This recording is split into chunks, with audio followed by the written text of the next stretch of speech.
Restaurant welcome back to my YouTube channel. I hope आप लोग की तैयारी बहुत अच्छी चल रही होगी और आप बहुत अच्छा कर रहे होंगे। जैसे कि गाइज मैं आपको पहले ही बता दूं कि जो मेरी एक मोस्ट इम्पॉर्टेंट ईडीएम की सीरीज़ चल रही है, जिसमें मैं हर एक वीडियो में 20 ईच ईडीएम्स आपको करवाता हूं। और ये वीडियो की जो सीरीज़ है, जो ईडीएम की सीरीज़ है, ये 7 से 8 वीडियो में रह गई है। और आपके जो 300 से 400 जो मोस्ट रिपीटेड ईडीएम है वो आपके तैयार हो जाएंगे और आपके लिए बहुत बेनिफिट हो जाएगा फॉर CHSL और CGL के एग्ज़ाम प्रोस्पेक्टस से।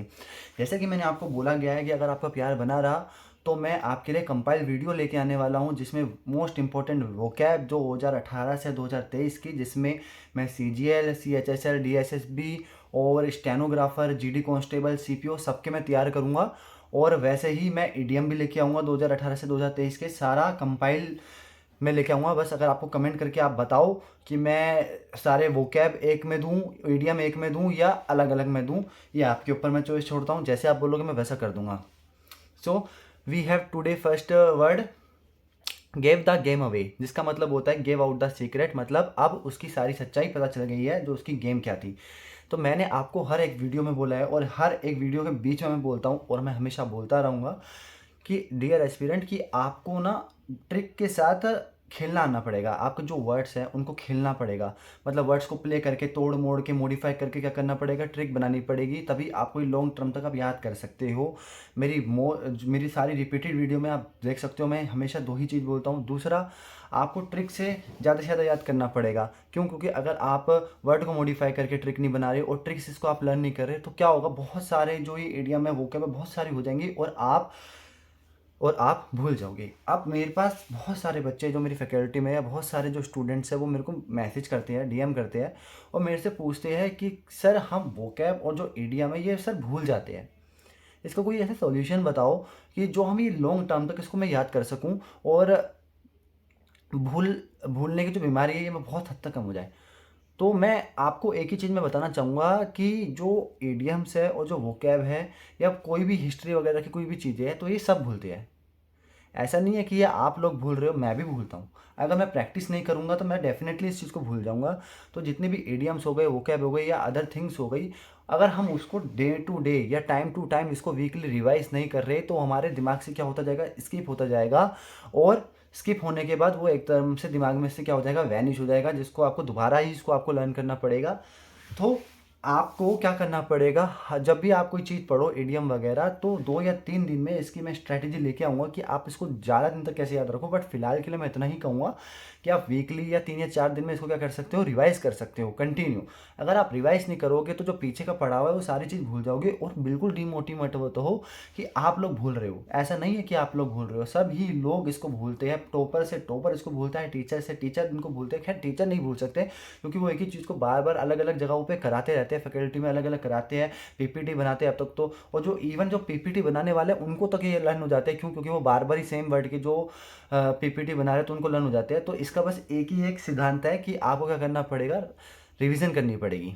तो जो पहला वर्ड था वो था गेव द गेम अवे, जिसका मतलब होता है गेव आउट द सीक्रेट, कि मतलब उसकी जो डिसेप्शन है वो एंड हो चुकी है। इसकी ट्रिक क्या होगी, वही मैंने कहा, वर्ड को मॉडिफाई करना पड़ेगा, गेव द गेम अवे। अगर इसकी हिंदी पढ़ोगे तो मतलब क्या होगा, जो गेम है वो उससे दूर चले गई। अब दूर कैसे जाएगी, अगर किसी की गेम है, अगर गेम खेल रहे हो, सपोज आप गेम खेल रहे हो, आपको पता है कि भाई ये गेम में हो क्या रहा है, सामने वाला बंदा क्या ट्रिक यूज़ कर रहा है, सामने वाला बंदा क्या गन लेके आएगा अब अगले राउंड में, तो आपको उसका तोड़ मिल जाएगा और उसकी जो डिसेप्शन है या जो उसकी गेम है वो आप एंड कर दोगे। तो गिव द गेम अवे, जो गेम है वो दूर हो गई। कैसे दूर हो गई, क्यों? क्योंकि आपको उसका सीक्रेट पता चल चुका है, इसलिए उसकी गेम दूर हो गई। Second we have gave went to something, जिसका मतलब होता है एक्सप्रेस फोर्सफुली, मतलब कि किसी चीज़ के अंदर फोर्सफुली एंटर होना। तो गेव वेंट टू समथिंग। अब अगर इसकी हिंदी पढ़ने जाओगे तो gave went to something, gave का मतलब होता है देना, वेंट का मतलब होता है जाना। जो फर्स्ट टेंस होता है इसमें गो बोलते हैं और जो सेकंड टेंस होता है इसमें वेंट बोलता है। तो गेव वेंट टू समथिंग मतलब वेंट टू समथिंग, जाना, समथिंग मतलब किसी चीज़ के अंदर। गेव वेंट टू समथिंग, देखो मैंने क्या करा, वर्ड को तोड़ मोड़े और उसकी हिंदी बना दी। तो इससे क्या हो गया, मुझे एक वर्ड का ऑटोमेटिकली पता चल जाएगा। गाइस, मैंने आपको पहले भी बोल रखा है, जो इडियम्स होते हैं ना, ये इडियम्स बहुत ईजी होते हैं, वोकैब से ज़्यादा ईजी होता है। क्यों? क्योंकि वोकैब में जो ऑप्शन होता है ना वो चारों सिमिलर सा दिखता है, किसको स्किप करे किसको नहीं करे। बट इडियम्स एक ऐसी चीज़ होती है कि अगर आपने इसकी हिंदी भी कर ली ना, तो जो इसका वर्ड है वो आपको पता चल जाना है ये जितना भी है मैं अनुभव अपना शेयर कर रहा हूँ। तो gave went to something, went मतलब जाना, समथिंग मतलब किसी चीज़ के अंदर जाना। और कैसे अंदर हो जाएगा, तो फोर्सफुली अंदर जाएगा। तो यही ट्रिक थी, वेंट मतलब जाना, और कैसे जाना, फोर्सफुली जाना, तो express forcefully. Get down to brass tacks, get down to brass tacks मतलब start taking up the most important fact of a situation, मतलब मुद्दे की बात पर आना। तो get down to brass tacks, suppose suppose आप और आपकी मम्मी क्या कर रहे हैं, आपके फैमिली मेंबर बात कर रहे हैं ऊपर वाले फ्लोर में। तो आपकी जो मम्मी और पापा है आपको कहते हैं कि जा नीचे जाके हमने ब्रास का नया ट्रैक बनवाया है, वहाँ पर जाके बैठ और हम एक मुद्दे की बात करेंगे। तो get down to brass tack, get down मतलब नीचे की तरफ जा, और ब्रास टैक मतलब ब्रास के ट्रैक पे जाके बैठ जा, क्योंकि हम वहाँ पर मुद्दे की बात करने वाले हैं।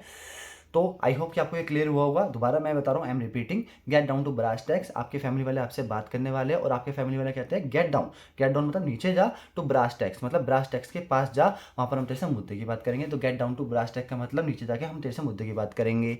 फोर्थ भी है गेट ऑन समबडी नर्व, मतलब टू बी एन इरिटेंट। अब देखो, अगर आपको किसी की नर्व पता चल जाए, नर्व का मतलब होता है किसी की नस पता चल जाए, जैसे कि हिंदी में बोलते हैं कि क्या तेरे को मेरी नस पता है, क्या मेरी ऐसी नस पता है तेरे को जो तुम मेरे को इतना परेशान कर रहा है। तो गेट ऑन समबडी नर्व, अगर आपको किसी की नर्व पता चल जाए, किसी की कमजोरी पता चल जाए, तो आप उसको क्या कर दोगे, बेटा अभी मेरे साथ कर मत जाइयो, मुझे तेरी सारी नर्व्स पता है, मैं तेरी फिल्म बना दूंगा।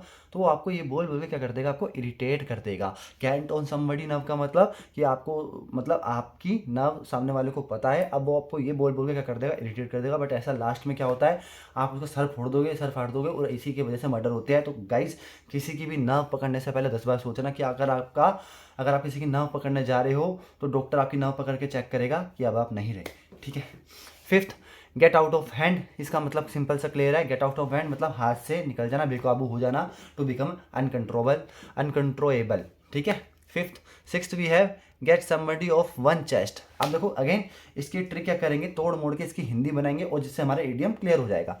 मैं बार बार ये कहता रहूँगा, मैं कहता रहूँगा, आप इससे डिनाई नहीं कर सकते कि आपको क्या करना पड़ेगा। अगर आपको इडियम्स लर्न करने हैं, वोकैब लर्न करनी है, तो आपको वर्ड को मॉडिफाई करके उसको तोड़ मोल के क्या करना है, उसकी हिंदी करनी है, आपको इडियम आ जाएगा। सेकंड, और आपको ट्रिक से ज़्यादा लर्न करना है, और आपको दिमाग में एक इमेजिनेशन बनानी है कि आपके साथ वो चीज़ हो रही है, आप उस चीज़ को फोर्स कर रहे हो, तो उससे क्या होगा, ज़्यादा दिन तक आप याद कर पाओगे। इमेजिनेशन से आप क्या होगा, एक स्टोरी आप दिमाग में बिठा लोगे ना, तो एक दो वर्ड आप उससे देखोगे और वैसी वो स्टोरी हिट करेगी, तो क्या होगा, आपको वन मीनिंग आ जाएगा।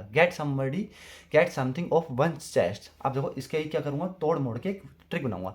Get something of one chest, one chest मतलब किसी की चेस्ट है, और समथिंग ऑफ मतलब समथिंग ऑफ, तो किसी चीज़ को क्या कर लिया, समथिंग ऑफ, समथिंग कोई चीज़ को ऑफ मतलब हटा दिया, किसके, वन चेस्ट से। तो देखो अगर किसी चीज़ को ऑफ कर लेंगे, हटा देंगे किसी के चेस्ट पे से, क्या होगा, तो भार हल्का होएगा। तो इसको बोलते हैं सीने का जो भार है वो क्या हो गया, हल्का हो गया। तो get something of one chest, किसी के चेस्ट पे से क्या कर दिया, ऑफ कर दिया, क्या चीज़, कुछ चीज़, तो भार कम हो गया। Seven, get the ball of rolling, get the ball rolling मतलब टू स्टार्ट डूइंग समथिंग, कोई चीज़ की शुरुआत करना। Get the ball rolling, suppose आप अपने दोस्त के साथ क्या गए हो, बॉल रोलिंग करने गए हो, आपने देखा होगा बॉल रोलिंग कैसे करते हैं, ऐसे बॉल पकड़ के यूँ फेंक देते हैं। तो आपका दोस्त कहता है, आप कहते हो उसको कि यार मुझे तो आता नहीं है, तो आपका बॉल कह रहा है, आपका दोस्त कहता है कि बेटा बॉल रोल तो कर, स्टार्ट तो कर, तो बॉल रोल कर, स्टार्ट कर। तो आपका दोस्त क्या कह रहा है, बॉल रोल तो कर और स्टार्ट तो कर, तेरे को आ जाएगा। तो स्टार्ट डूइंग समथिंग, तो गेट द बॉल रोलिंग, आप बॉल को ऐसे फेंक रहे हो, क्यों करने के लिए, क्या, start doing something. Get the sack मतलब होता है बी डिसमिस, बर्खास्त होना। तो गेट द सैक, सैक आपको पता होगा कि जो ढेर होता है, या किसी का चीज़ का ढेर होता है, हाँ ढेर, सैक, कूड़े का जो ढेर होता है उसको सैक बोलते हैं। तो get the sack be dismiss, बर्खास्त होना। तो एक बंदा है, सपोज अगेन इमेजिनेशन का यूज़ करना है, तो एक बंदा है, उसकी क्या लगी है, उसकी ड्यूटी लगी है, हाँ भाई उसकी ड्यूटी लगी है। तो उसके बॉस ने बोला कि जो ये सैक है, गेट द सैक, जल्दी सैक लेके आ। तो वो टाइम से नहीं आ पाया, तो उसके बॉस ने क्या कर दिया, उसको डिसमिस कर दिया। तो उसके बॉस ने क्या बोला, गेट द सैक, सैक लेके आ।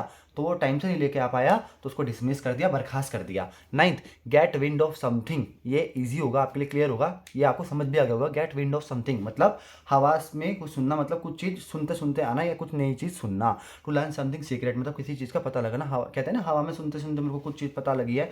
तो get wind of something, wind आपके लिए कुछ चीज़ लेके आई है और किसी का सीक्रेट लेके आई है, ठीक है। Tenth we have getting a new lease of life, मतलब बिकेम एनर्जेटिक अगेन, या आपको नया जीवन मिलना, या आपको नया जीवन मिलना और ऐसा जीवन मिलना कि अब आप इसमें कुछ कर सकते हो। तो getting a new lease of life, अब मुझे न्यू लीज ऑफ लाइफ मिली, मुझे न्यू लाइफ मिली। देखो getting a new lease of life सब भूल जाओ, सिर्फ न्यू लाइफ इस वर्ड को मॉडिफाई करो, new life. Getting a new life मतलब लीज हटा दो, तो गेटिंग अ न्यू लाइफ, आपको नई लाइफ मिली है और इसमें आप एनर्जेटिक बनो और इसमें आप सक्सेसफुल हो। गिफ्ट ऑफ द गैप, अब गैप, इसको गैप मत पढ़ो, जैब पढ़ो, jab, jab, jeep, jab, jeep, jab, gift of the gap. तो मुझे एक जेब पे गिफ्ट मिली है, किसकी? अब जेब पे किसका ही गिफ्ट होता है? तो माँ सरस्वती का। कहते हैं कि अगर माँ सरस्वती, जिसकी काली जुबान होती है, तो माँ सरस्वती की उस पर कृपा होती है, वो जो बोलता है वो सच बोलता है या सच हो जाता है। तो गिफ्ट ऑफ द जैब, गैब मत पढ़ो, जैब पढ़ो। तो जैब पे क्या है? गिफ्ट मिला है, किसका? माँ सरस्वती का। तो टॉक वेल एंड परसुएसिवली, ठीक है। 12th we have gift a free hand, give a free hand, तो मतलब कंप्लीट लिबर्टी। तो इसका भी क्लियर होगा अगर आप इसकी हिंदी भी समझ जाओ। गिव अ फ्री हैंड मतलब उसको खुले हाथ छोड़ दो, तो उसको पूरा स्वतंत्र छोड़ दो, अब वो जैसा मर्जी कुछ भी करे। कहते हैं कि अगर आपको किसी को जानना हो, मेरे से बहुत सारे बच्चे पूछते हैं कि हम सर कैसे टेस्ट करें कि जो मेरा पार्टनर है वो लॉयल है या नहीं है। देखो मैं आपको एक सिंपल सी बात बताता हूँ, थोड़ा ये टॉपिक डिफरेंट है, बट मैंने कहा कि मैंने सोचा कि चलो बता देना चाहिए, तो मैं आपको बताता हूँ। गिव अ फ्री हैंड मतलब अगर आपको किसी को जानना है या आपको समझना है कि ये बंदा मेरे इंसान, ये इंसान मेरी लाइफ में है नहीं है, तो उसका कंप्लीट स्वतंत्र छोड़ दो, लिबर्टी छोड़ दो उसको। अगर वो आपका होएगा, उसको पूरी स्वतंत्रता मिलने के बाद, पूरी लिबर्टी मिलने के बाद वो आपका ही रहेगा, कहीं नहीं जाएगा। अगर आप उसको फुल लिबर्टी दे रहे हो और अगर उसको कहीं दूर जाना हुआ तो वैसे भी चले जाएगा। तो आपको बिल्कुल भी इस चीज़ का स्ट्रेस नहीं लेना कि आपने उसको पूरा लिबर्टी दे दिया, अब वो लाइफ में जी रहा है। देखो ये उसकी लाइफ है, अगर आप किसी को बांध के रखोगे ना, वो डेफिनेटली बाहर जाएगा, ठीक है। अगर आप रेत को पकड़ के रखोगे तो क्या होगा? रेत बहुत तेज़ी से छूटेगी, ठीक है। तो आपको क्या करना है? पूरी लिबर्टी देनी है। तो 12th हमारा कंप्लीट हो गया, give a free hand, complete liberty देनी है। 13 we have give a piece of one's mind. अब आपको पीस और पीस में डिफरेंस पता होना चाहिए। एक पीस होता है PEACE जिसमें शांति होती है, और PIECE जिसमें टुकड़े टुकड़े होता है। Give a piece of one's mind, किसी के माइंड का क्या कर दिया? पीस कर दिया, टुकड़े कर दिया। कैसे करेगा? अगर आप उसको डांटोगे या उसको परेशान करोगे तो क्या होगा? उसके माइंड के टुकड़े टुकड़े हो जाएंगे और उसका दिमाग खराब हो जाएगा डांट डांट के, ठीक है। जैसे कि अगर आपके पेरेंट्स आपको डांटते हैं तो आपको क्या होता है? भाई दिमाग की दही मत करो, मेरा दिमाग फट रहा है, ये मत करो, वो मत करो। बट पेरेंट्स आपकी भलाई के लिए डांटते हैं, यार इसको समझ लो। मेरे फादर ने भी, मेरे मदर ने भी बहुत डांटा है, तो आज मैं आपके सामने हूँ और मैं थोड़ा सा सक्सेस हूँ, ठीक है। तो give a piece of one's mind, तो मतलब किसी को माइंड का क्या कर देना? टुकड़े टुकड़े कर देना डांट के। 14th we have give and take, इसका मतलब भी आपको पता ही होगा, एडजस्टमेंट, जिस जैसे दो वैसे लो।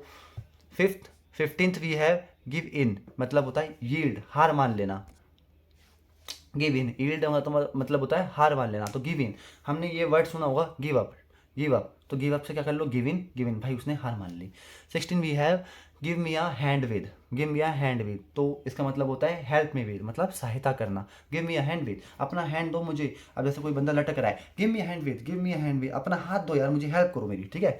तो हेल्प करना, सहायता करना। 17 we have give oneself air, कि एक बंदा है वो अपने आप को हमेशा एयर में समझता है, एयर का मतलब हमेशा ऊपर रखता है। तो प्रिटेंड टू बी गुड, अपने आप को सर्वश्रेष्ठ मानना, अपने आप को सबसे ऊपर मानना। तो गिव वन सेल्फ एयर, अपने आप को प्रिटेंड टू बी गुड, अपने आप को ऊपर मानना। तो आपका एक दोस्त है, जैसे कि हमारे बीच में हर एक दोस्त होता है, तो वो क्या करता है? अपने आप को हमेशा एयर में रखता है कि भाई, हम उसको बोलते हुए ज़्यादा हवा में मत उड़, नीचे आ जा। तो इसका मतलब वही होता है, गिव वन सेल्फ एयर, ज़्यादा हवा में मत उड़, नीचे आ जा, अपने आप को ऊपर मत रख, ज़्यादा नीचे आ जा, ठीक है। 18 we have give someone the cold shoulder, deliberately ignore someone, मतलब कि जानबूझकर इग्नोर करना। आप सपोज आप ठंड में गए हो, आप बहुत ज़्यादा कहीं ऐसी जगह पे गए हो जहाँ पर बहुत ठंड है, ठीक है, बहुत, सो नॉर्थ या साउथ पोल चले गए आप अपनी गर्लफ्रेंड के साथ। अब भाई आपकी गर्लफ्रेंड आपके शोल्डर पे चिपक रही है ज़बरदस्ती, बट आपको इतनी ठंड लग रही है, तो आप क्या कर रहे हो? उसको कोल्ड शोल्डर, मतलब कोल्ड में शोल्डर उसको नहीं दे रहे, क्यों? क्योंकि आपको ही इतनी जगह लग रही है, ठंड लग रही है। Give someone the cold shoulder, तो मतलब आप कोल्ड में क्या कर रहे हो? उसको शोल्डर नहीं दे रहे और उसको इग्नोर कर रहे हो, क्यों? क्योंकि आपको ही बहुत ठंड लग रही है। तो ये कि आपको, आई होप कि क्लियर हो गया होगा, give someone the cold shoulder. तो आप ठंड में, कोल्ड में उसको शोल्डर नहीं दे रहे, बट कह रहे हैं कि दे देना चाहिए, गिव समवन द, बट आप दे नहीं रहे, आप इसको इग्नोर कर रहे हो। 19 we have give up the ghost. अब घोस्ट से आपको पता चल गया भूत, घोस्ट, तो गिव अप द घोस्ट, तो आपने घोस्ट के सामने देख के क्या कर लिया? आपने गिव अप कर लिया और मर गए, या इसको मतलब होता मरना है कि आप काम बंद पड़ जाना। तो गिव अप द घोस्ट, आपने घोस्ट को सामने देख के क्या कर लिया? गिव अप कर दिया। गो अगेंस्ट द ग्रेन, अब जैसे ग्रेन का मतलब आपको होता है, ग्रेन मतलब गेहूँ वगैरह जो होते हैं टाइप, इसको ग्रेन बोलते हैं। तो गो अगेंस्ट द ग्रेन, तो सपोज़ आपकी एक मशीन है, मशीन में सिर्फ गेहूँ डलने हैं, व्हीट डलने हैं, तो आपके पिताजी ने बोला कि भाई इस मशीन में तो गेहूँ डाल दे, व्हीट डाल दे, बट आपने क्या करा, नहीं मैं तो मेज डाल के दूंगा, तो गो अगेंस्ट द ग्रेन। तो आप ग्रेन के अगेंस्ट चले गए, ग्रेन डाल लेते बट आप उसके अगेंस्ट चले गए। तो आपने ऐसा काम कर दिया जो आपके स्वाभाविक रवैये का नहीं है, और आपने दूसरा काम कर दिया। तो इसका मतलब होता है doing thing differently from what you'd usually do, मतलब आपके स्वाभाविक रवैये के दूर जाके काम करना। तो गो अगेंस्ट द ग्रेन आपको क्लियर होगा कि पिताजी ने क्या बोला कि भाई इस मशीन में व्हीट डलते हैं, तो आपने उस ग्रेन के अगेंस्ट में जाके मेज डाल दिया, जिससे क्या हो गया, काम बेकार हो गया। तो गाइस आज के लिए इतना ही, और आई होप कि आपको मेरा ये सेशन पसंद आया होगा। अगर आप पसंद आया तो यार प्लीज़ लाइक कर देना, सब्सक्राइब कर देना। यार रात के 3:06 हो रहे हैं और मैं आपके लिए वीडियो बना रहा हूँ। और जैसा कि मैंने आपको बोला था कि मैं लूसेंट का पूरा पेड कोर्स आपको फ्री में करवाने वाला हूँ, और ये बहुत धमाकेदार होने वाला होगा कि ऐसा यूट्यूब पे पहले किसी ने नहीं करवाया होगा, कि मैं यूट्यूब पे ही आपको क्या कर दूंगा, हिस्ट्री लर्न करवा दूंगा। बस डेट्स वगैरह आपको खुद लर्न करनी पड़ेगी, बाकी जितने भी सारे फैक्ट्स हैं मैं हाथों हाथ विद ट्रिक के साथ और ऐसी ऐसी स्टोरी के साथ